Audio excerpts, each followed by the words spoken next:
अगर आप अपने इमरजेंसी के टाइम पे किसी के ऊपर डिपेंड नहीं होना चाहते हैं तो आज का ये वीडियो सेशन आपके लिए ही है। आज के इस सेशन में मैं कवर करूंगी कि इमरजेंसी फंड किसको कहते हैं। दूसरा इंपॉर्टेंट पॉइंट जो मैं कवर करूंगी कि आपको इमरजेंसी फंड क्यों बनाना चाहिए। तीसरा पॉइंट जो मैं कवर करने वाली हूँ कि आपको इमरजेंसी फंड कितना बनाना चाहिए, किन किन बातों का ध्यान रखना चाहिए इमरजेंसी फंड बनाते समय, और इमरजेंसी फंड कहाँ पे पार्क करना चाहिए। मैं हूँ Salma Soni, a certified financial planner. बने रहिए इस वीडियो में अंत तक जानने के लिए इमरजेंसी फंड से रिलेटेड सारी बातें।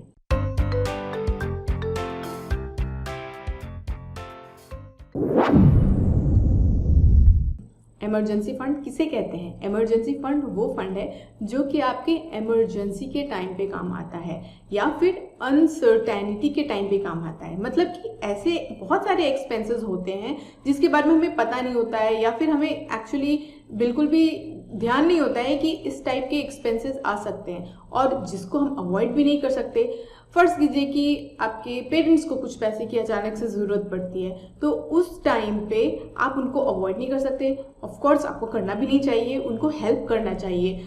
आफ्टर ऑल उन्होंने हमें उस लायक बनाया कि हम कमा सकते हैं, अपनी ज़िंदगी अच्छी तरीके से बिता सकते हैं। तो इस तरह के नीड को फुलफिल करने के लिए आपको पिच इन करना चाहिए क्या? अपना इमरजेंसी फंड। तो इसीलिए ये ज़रूरी है कि आप अपना इमरजेंसी फंड बनाएं ताकि इमरजेंसी के टाइम पे आपको किसी से उस पैसे को मांगने की ज़रूरत ना पड़े। आज आपके माता पिता को इस चीज़ की रिक्वायरमेंट हो सकती है, कल को आपका all of sudden may be आपने अपने बच्चे के एडमिशन के लिए कुछ पैसे जमा करके रखे, आपने सोचा कि हाँ मे बी 20,000 लगने वाला है, बट एक्चुअली में अचानक से उन्होंने फीस बढ़ा दिया या फिर डोनेशन का फीस बढ़ा दिया और अब उनको 50,000 चाहिए। तो अगला 30,000 कैसे आएगा? वो आपको लेना है आपके इमरजेंसी फंड से।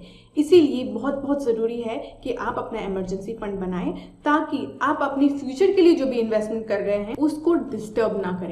बहुत बार क्या होता है कि आपने सोचा कि मैं लॉन्ग टर्म के लिए इन्वेस्ट कर रहा हूँ या कर रही हूँ, बट क्योंकि अचानक से कुछ ऐसा नीड आ गया जो कि आप अवॉइड नहीं कर सकते, इसीलिए आपने जो इन्वेस्टमेंट कर रखा था रिस्की एसेट में आपको वो एक्सेस करना पड़े और बहुत बार उसको एक्सेस करने के चक्कर में आपको एक्चुअली लॉस भी हो जाता है। तो वो सारी चीज़ों को अवॉइड करने के लिए इमरजेंसी फंड की ज़रूरत है। इमरजेंसी फंड की ज़रूरत इसलिए भी है क्योंकि ये आपके पर्सनल फाइनेंस का फाउंडेशन है। अगर आप अपने फाउंडेशन में ही नाकाम करें तो फिर आपका जो बिल्डिंग है, मतलब मान लीजिए आपने एक घर बनाया, अगर आपको घर बनाना है 5 मंजिल का तो आपका फाउंडेशन भी उतना गहरा होना चाहिए, राइट? नहीं तो ऊपर की बिल्डिंग जो है एक्चुअली गिर जाएगी। आपको भी पता है कि जितनी ऊंची बिल्डिंग उतना नीचे का बेस भी स्ट्रांग होना चाहिए। उसी तरह अगर आप अपना इन्वेस्टमेंट करना चाहते हैं, रिटायरमेंट कॉर्पस बनाना चाहते हैं या फिर वेल्थ जनरेट करना चाहते हैं तो उसके भी पहले आप इस चीज़ को कवर करिए ताकि आपने जो सोचा, अपने सपने देखे, जिस चीज़ के लिए आपने इन्वेस्ट किया वो एक्चुअली शायद गिर भी जाए, right? It will keep shaking to make sure कि आपका जो एक्चुअल प्लान है वो उसमें किसी तरह की प्रॉब्लम ना आए। आपको आपका फंडामेंटल स्ट्रांग रखना है और इमरजेंसी फंड फंडामेंटल का एक इम्पॉर्टेंट बेस है। तो मैंने इसके पहले एक सेशन लेके रखा है, उसका लिंक आपको ऊपर मिलेगा, जिसमें मैंने फाइनेंशियल प्लानिंग की प्रोसेस पूरी कवर की है और रिस्क कवर के अंदर आपका इमरजेंसी फंड आता है। उस वीडियो को देखना ना भूलें बिकॉज वो वीडियो आपको एजुकेट करेगा वेरी वेल कि कैसे आप अपना फाइनेंस को 360 डिग्री व्यू में एक्चुअली सिक्योर कर सकते हैं। तो ये था कि इमरजेंसी फंड क्या है और आपके पास इमरजेंसी फंड क्यों होना चाहिए। अब चलिए देखते हैं कि आपके पास इमरजेंसी फंड कितना होना चाहिए। तो as a rule of thumb आपके पास मिनिमम 3 मंथ्स टू 6 मंथ्स की जो एक्सपेंस है उतना होना चाहिए। बट मैंने देखा है कि कोविड के टाइम पे बहुत ही ज़्यादा अनसर्टेनिटी हो गई थी, लोग बहुत घबरा गए थे। तो अब मैं रिकमेंड करूँगी आपको कि आप मिनिमम 6 मंथ का इमरजेंसी फंड बनाएं।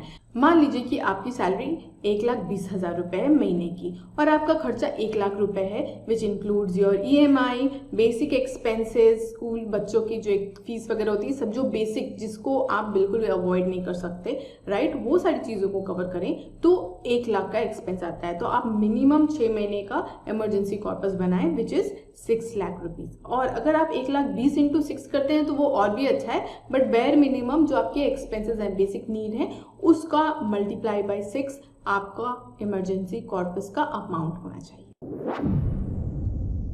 अब चलिए समझते हैं कि किन किन चीज़ों का आपको ध्यान रखना चाहिए आपके इमरजेंसी कॉर्पस बनाते समय।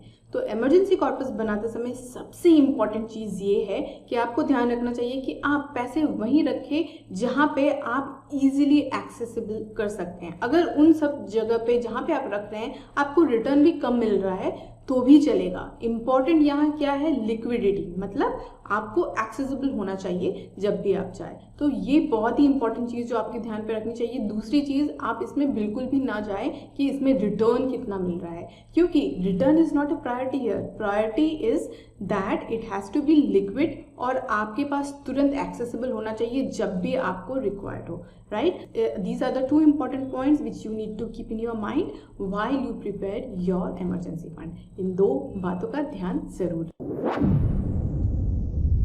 अब चलिए देखते हैं कि आपको इमरजेंसी फंड कहाँ पार्क करनी चाहिए। जैसे कि हमने पहले देखा कि वो ऐसे जगह होना चाहिए जहाँ पे लिक्विडिटी हो, राइट। अब चलिए देखते हैं कि क्या क्या चीज़ों में आपकी लिक्विडिटी ईजिली होती है जहाँ पे आप पैसे रखें। पहला तो आपका सेविंग्स बैंक अकाउंट। मान लीजिए आप अपने सेविंग्स बैंक अकाउंट में ही पैसे रखते हैं तो इजीली एक्सेसिबल है। दूसरा होगा आपका लिक्विड फंड, अगर आप म्यूचुअल फंड के लिक्विड फंड में डालते हैं तो भी वो इजीली एक्सेसिबल है। तब हो गया तीसरा आपका आर्बिट्रेज फंड, वहाँ पे भी आपका इजीली एक्सेसिबल है। बट जितना आपका इजीली एक्सेसिबल है आपकी सेविंग्स बैंक अकाउंट में, उतना इजीली आपके पास एक्सेसिबल नहीं है लिक्विड फंड में, आर्बिट्रेज फंड में। हालांकि फिक्स डिपॉजिट में भी लिक्विड है, आरडी में भी लिक्विड है अगर ये आप ऑनलाइन करें तो। मान लीजिए जैसे कि मैंने पहले एग्जाम्पल में बताया था 1 लाख रुपए के हिसाब से 6 लाख का कॉर्पस बनाना है, तो क्या आपको लगता है कि अचानक से 6 लाख का रिक्वायरमेंट आ सकता है आपको? एक्चुअली इस 6 लाख को आप 2 या 3 भाग में डिवाइड कर सकते हैं। पहला 2 लाख आप अपने सेविंग्स बैंक अकाउंट में रखें या फिर आरडी कर ले या फिक्स डिपॉजिट कर ले ऑनलाइन, क्योंकि ऑनलाइन वाले ऑप्शन में जैसे ही आप अपना एफडी या आरडी ब्रेक करते हैं इमीडिएटली वो पैसा आपके बैंक अकाउंट में आता है। तो may be you can park in RD and FD rather than savings bank. अगर आपको सेविंग्स बैंक अफोर्ड देता है तो मे बी 50,000 वहां रख ले, बाकी आप जो है आरडी और एफडी में रख ले, क्योंकि वो एक्सेसिबल हो जाएगा इमीडिएटली। जो बाकी 4 लाख बच गए उसको आप डाल सकते हैं मे बी लिक्विड फंड में और आर्बिट्रेज फंड में। लिक्विड फंड और आर्बिट्रेज फंड भी बहुत ही जल्दी एक्सेसिबल होता है। एक दिन में एक्चुअली लिक्विड फंड में पैसा आ जाता है अगर आप रिडीम करें कट ऑफ टाइम के अंदर, और नॉर्मली लिक्विड फंड का कट ऑफ टाइम 1 बजे होता है वर्किंग डेज में।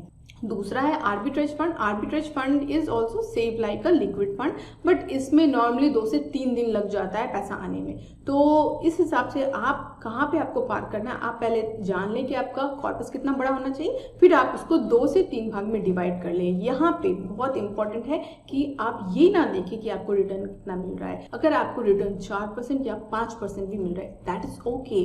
व्हाट इज मोर इम्पॉर्टेंट कि ये लिक्विड होना चाहिए। और अगर आपको लगा आज का session valuable, then do subscribe to my channel, click on the bell button ताकि जब भी मैं कोई नया वीडियो अपलोड करूं आपको मिले immediately notification, ताकि आप कर पाए अपना financial genius activate। And do not forget to share this with your friends and family ताकि वो भी अपना financial genius activate कर पाए and we can grow together। जल्दी मिलती हूँ दूसरे वीडियो में। Till then take care, bye bye, see you once again।